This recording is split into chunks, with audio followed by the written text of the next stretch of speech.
आप सभी को गुरु नमन। आज का वीडियो लास्ट वीडियो के बाद बहुत दिनों बाद आज वीडियो अपलोड हो रहा है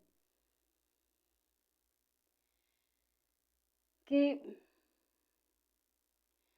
गुरु पद के ऊपर बात हो रही थी। गुरुर ब्रह्मा गुरुर विष्णु गुरुर्देवो महेश्वर गुरुर साक्षात परब्रह्म तस्मै श्री गुरुवे नमः। गुरु ही साक्षात परमात्मा है, गुरु ही ब्रह्मा है, विष्णु है, महेश है। क्यों कहा जाता है? समझिए कि जो परमात्मा हम कहते हैं, परमात्मा एक विश्व चेतना है। ये विश्व चेतना विश्व के कण कण में, ये पूरे ब्रह्मांड में कण कण में फैली हुई है।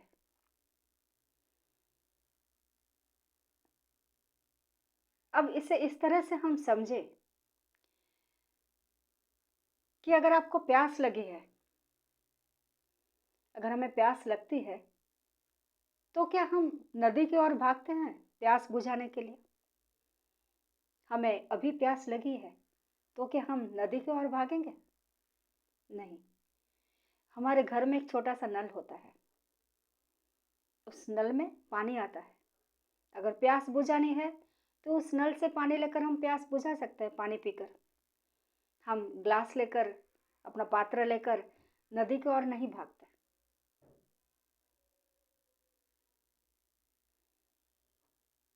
तो परमात्मा जो है वो नदी के स्वरूप है, समुंदर के स्वरूप है। जब प्यास लगती है तो हम वहां तक नहीं जा सकते। हमारे करीब जो इसका स्वरूप है, वो पानी को आप समझिए, जो नदी है वो परमात्मा है। परमात्मा का पानी, नदी का पानी हमारे घर तक एक पाइपलाइन के माध्यम से, एक नल के माध्यम से हमारे घर में, हमारे करीब आता है, जो हमारे लिए सुलभ है। हम जल्दी से पा सकते हैं। जब प्यास लगे तब पी सकते हैं। वो हमारे अकॉर्डिंग है, हमें चाहिए उस प्रकार से है। तो गुरु वह नल है जिसके माध्यम से पानी स्वरूप परमात्मा बहता है। गुरु का अपना कोई अस्तित्व नहीं है, सदगुरु का अपना कोई अस्तित्व नहीं है। उनके माध्यम से वह चैतन्य बहता है। परमात्मा चैतन्य सदैव बहता है। वे एक माध्यम है और माध्यम हमेशा बदलते रहते हैं।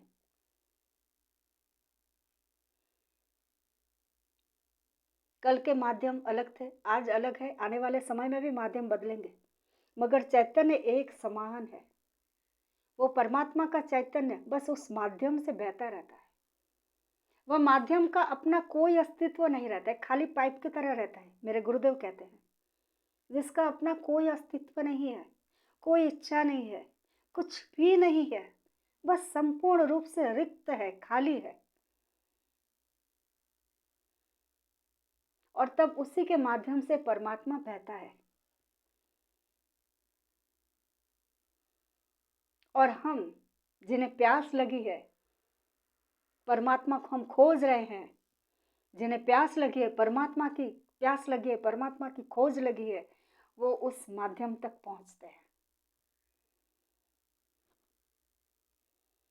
माध्यम बहुत सारे हो सकते हैं, मगर किस माध्यम से आपको मिल रहा है वो आपके लिए सदगुरु, आपके लिए है, जहां से आपको परमात्मा की अनुभूति हुई हो, जहां जाकर लगा हो कि बस सारी खोज समाप्त हो गई, अब कोई खोज नहीं है, मन शांत हो गया, लगता है कि बस आप पहुंचे, जो ढूंढ रहे थे इतने समय से वो मिल चुका, जो मन में एक बेचैनी सी थी वो समाप्त हो चुका, सारे प्रश्नों का जैसे जवाब मिल गया, जैसे कि पूछने की अब कुछ इच्छा ही नहीं है। दर्शन मात्र से सारी इच्छा पूर्ण हो गई। कुछ पाने की इच्छा ही ना रही। ऐसा लगता है जैसे कि सालों से, वर्षों से हम ढूँढ रहे थे उन्हें। जैसे किसी चीज़ को ढूँढते-ढूँढते जब नहीं पाते तो कितनी हमें अंदर से क्या कहते हैं, बहुत बेचैनी-सी महसूस होती है। और जब मिल जाता है तो बस ऐसा ही कुछ होता है। इतनी बेचैनी होती है, मगर वहाँ इतनी शांति प्राप्त होती है, इतना आनंद प्राप्त होता है, आत्मा का आनंद, अंदर का आनंद होता है, जैसे कुछ पा लिया।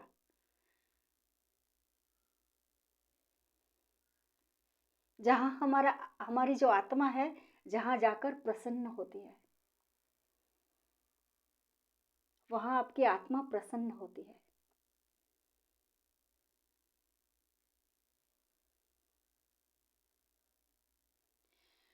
तो सद्गुरु वह माध्यम है, जिनके माध्यम से परमात्मा बहता है।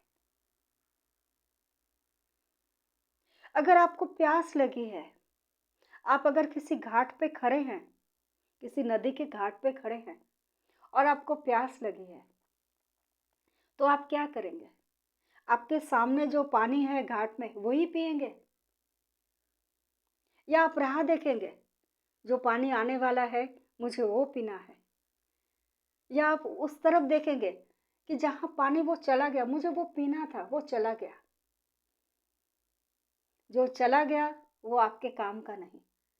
जो आने वाला है, वो भी आपके काम का नहीं। मगर जो आपके सामने है, वर्तमान समय में आपके सामने जो घाट का पानी है, वही आपकी प्यास बुझा सकता है। वही पानी पीने से आपकी प्यास बुझ सकती है। तो वर्तमान समय में जो सद्गुरु है, उनके माध्यम से ही आपको आत्मा अनुभूति प्राप्त हो सकती है। आने वाले सद्गुरु कोई काम के नहीं, जो आने वाले हैं आपके समय में नहीं है, और जो आपके समय में जो चले गए वो भी आपके समय में नहीं है। वो भी आपको आत्मा अनुभूति प्रदान नहीं कर सकते, आत्म साक्षात्कार प्राप्त नहीं करवा सकते। आत्म साक्षात्कार प्राप्त करवाने के लिए भी शरीर की आवश्यकता होती है। उनके पास शरीर नहीं है, समाधिस्थ गुरुओं के पास। जो अभी जीवंत गुरु है, उनके पास शरीर है। माध्यम की जरूरत है ना, तभी तो घटना घट सकती है।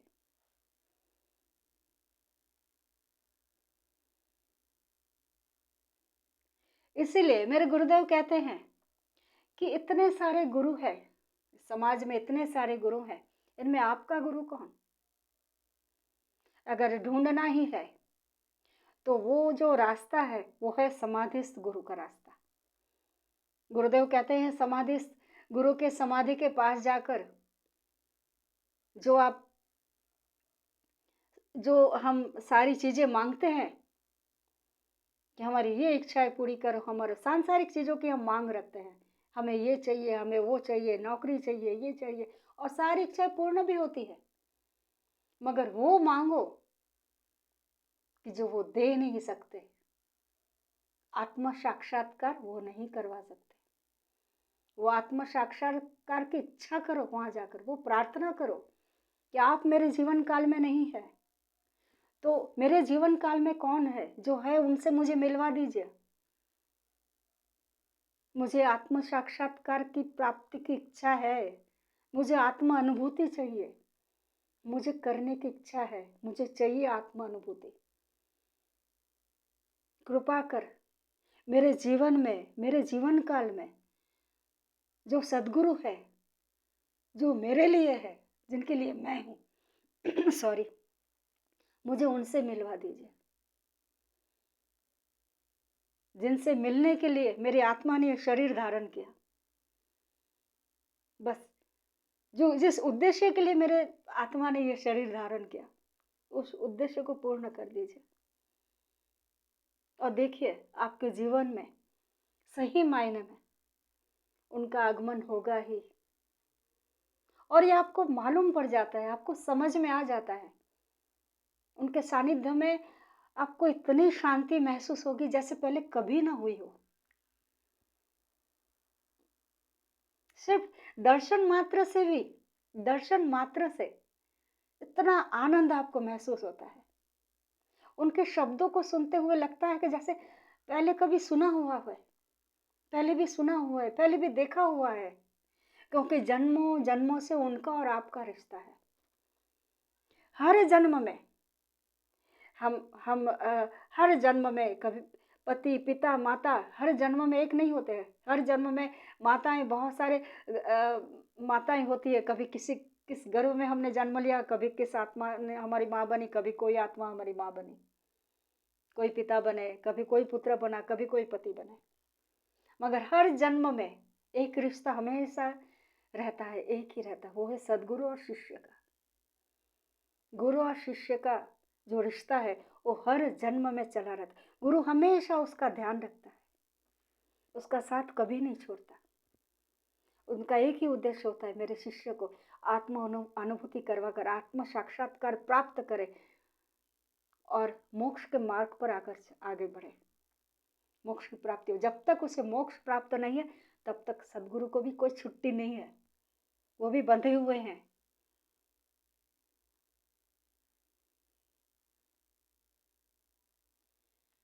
ये हमारी आत्मा की माँ है। जैसे शरीर की माँ होती है ना, वैसे ही आत्मा की माँ है। सदगुरु हमारे आत्मा को जन्म देती है, हमें एहसास करवाती है कि हम एक आत्मा है। सदगुरु कुछ नहीं करते, उनका पूरा जो ध्यान होता है ना हमारे गुणों पर होता है। हमारे दोष को तो उनको कोई मतलब ही नहीं, हमारे क्या दोष है। दोष तो हमारे में है ही, हमसे दोष से परिपूर्ण है, दोष से भरे हुए हैं, ऐसे गंदे पत्थर की तरह है हम। मगर सदगुरु क्या करते हैं,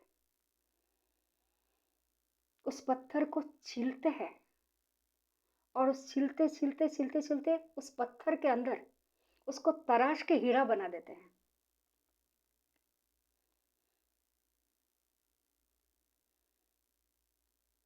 सदगुरु की कृपा में हमारे में चमक आती है, हम हमें तराशते हैं वो। और तराशने की प्रक्रिया थोड़ी कठिन होती है, बहुत परीक्षाएं लेते हैं, मगर उनके ऊपर अगर उनके श्री गुरु चरणों में अगर हमें पूर्ण विश्वास है तो हम हर एक परीक्षा पर पास होते हैं, उत्तीर्ण होते हैं और आगे बढ़ते हैं।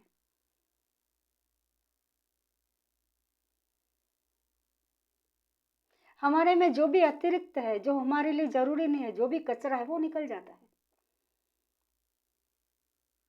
और हमारे अंदर का परमात्मा प्रकट होता है। जैसे होता है ना, पत्थर में ही मूर्ति है, जो शिल्पकार है वो पत्थर को छीलते हैं और उसी में से भगवान की मूर्ति प्रकट होती है, राम की, कृष्ण की। तो जरूरी है वो रहेगा, जो नहीं है वो निकल जाएगा। तो सदगुरु हमारे गुणों पर चित्त रखते हैं और उसे वृद्धिगत करते हैं। बस हम आत्मा से उनसे जुड़े। मैं बार बार कहती हूँ, हम आत्मा से जुड़े। शरीर के रूप से गुरु कहीं पर भी हो, इससे कोई फर्क नहीं पड़ता। आत्मा से जुड़े। जैसे वो कहानी गुरुदेव हमेशा कहते हैं, एकलव्य की कहानी। एकलव्य ने जब धनुर्विद्या सीखने की इच्छा की गुरु द्रोणाचार्य से, तब उन्होंने अस्वीकार किया कि वो राजकुमार जो है उनको ही सिखाएंगे, आपको नहीं सिखा सकते। तब उन्होंने क्या किया, उन्होंने एक मूर्ति बनाई। ऐसा नहीं है कि वो एकदम से द्रोणाचार्य दिखे ऐसी मूर्ति। एक छोटा सा बच्चा कैसी मूर्ति बनाएगा, बस एक मिट्टी से उसको लगा कि बस ये मेरे गुरुदेव है, उनकी स्थापना की। और भाव क्या कि मेरे गुरुदेव यहाँ पर स्थित है, इस मूर्ति में मेरे गुरुदेव है, मतलब है। इतना संपूर्ण भाव, इतना विश्वास, इतनी श्रद्धा, और उसी विश्वास और श्रद्धा से उन्होंने उनको साक्षी रखते हुए धनुर्विद्या की शुरुआत की। तो गुरु दे नहीं सकता, शिष्य ले नहीं सकता, ये घटना घटित हो जाती है क्योंकि वो आत्मा से जुड़ चुका था। एकलव्य द्रोणाचार्य जी के जो उनके गुरु थे, उनकी आत्मा से वो जुड़ चुके थे, आत्मा से समर्पित हो चुके थे। तो जब वो आत्मा से उनसे समर्पित हो चुके तो गुरु चाहे या न चाहे, उनकी इच्छा से नहीं होता, वो अपने आप ही वो एनर्जी उनमें ट्रांसफ़र हो जाती है। वो सारा ज्ञान उनमें वो ट्रांसफ़र हो चुका और उन्हें प्राप्त हो गया, क्योंकि उनका शुद्ध भाव था। वो संपूर्ण रूप से झुक चुके थे आत्मा से कि बस आप मेरे गुरुदेव हैं और यहाँ पर स्थित है, और आप मुझसे धनुर्विद्या जो भी आप देना चाहते हैं बस मुझे दे दीजिए, मैं आपसे सीख रहा हूँ। बस यही उनका शुद्ध भाव था।